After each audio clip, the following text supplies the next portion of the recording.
بسم الله الرحمن الرحیم. شروع کوم په نامه د هغه پاک ذات چې ډیر بخښونکی او مهربان دی. په دې امید باندې چې ټول به روغ او جوړ یی.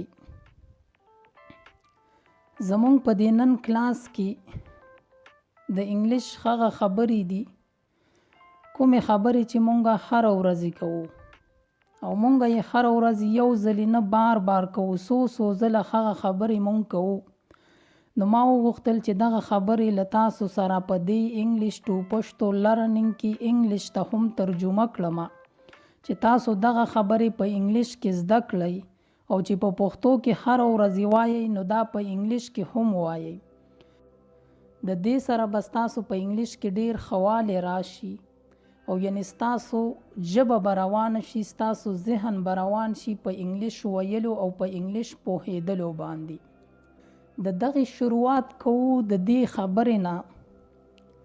مونږه اکثر وایو کنه چې نن څومره ښایسته ورځ ده، نو دا به مونږ په انګلیش کې څنګه وایو چې نن څومره ښایسته ورځ ده. که چاله هم ورځي دروغ به نه وایي، دا ویډیو سټاف کوي او په کمنټس کې ولیکئ چې تاسو به دا په انګلیش کې څنګه وایي چې نن څومره ښایسته ورځ ده. د دې انګلیش دی Today what a beautiful day. نن څومره ښایسته ورځ ده.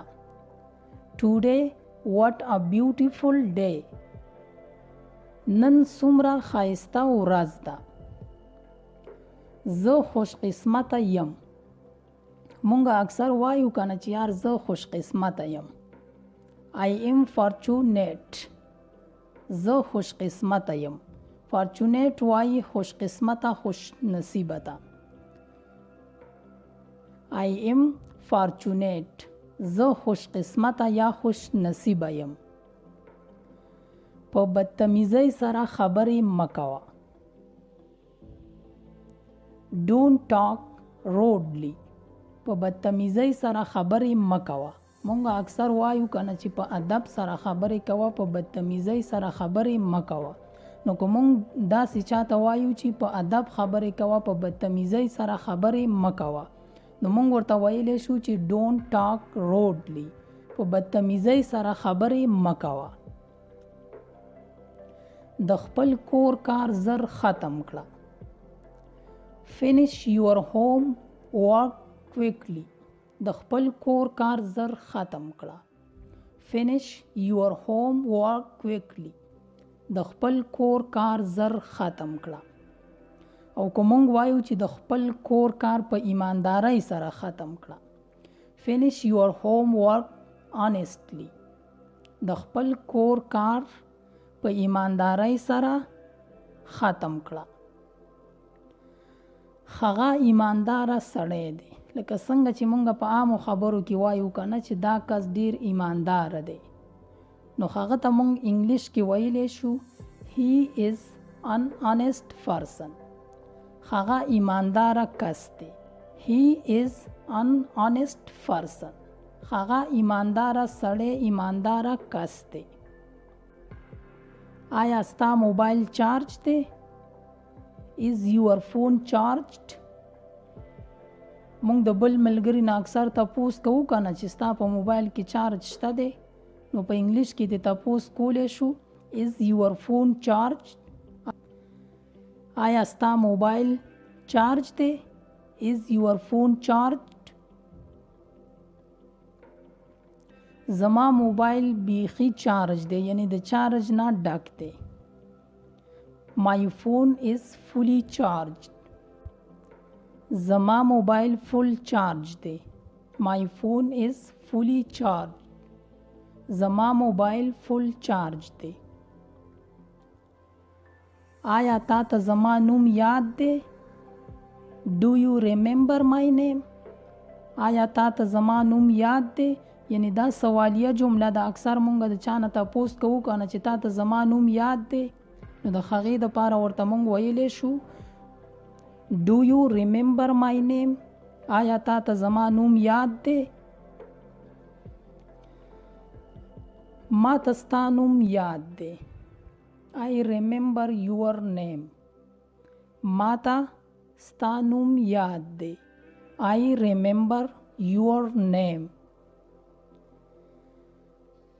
آیا زه ستا نه د نوم تپوس کولی شم؟ کله چې مونږ له څوک نا اشنا کس راشي او هغه ته مونږ وایو چې ستا نه زه ستا د نوم تپوس کولی شم، نو هغه ته مونږ په انګلیش کې ویلی شو May I ask your name؟ آیا زه ستا نه د نوم تپوس کولی شم؟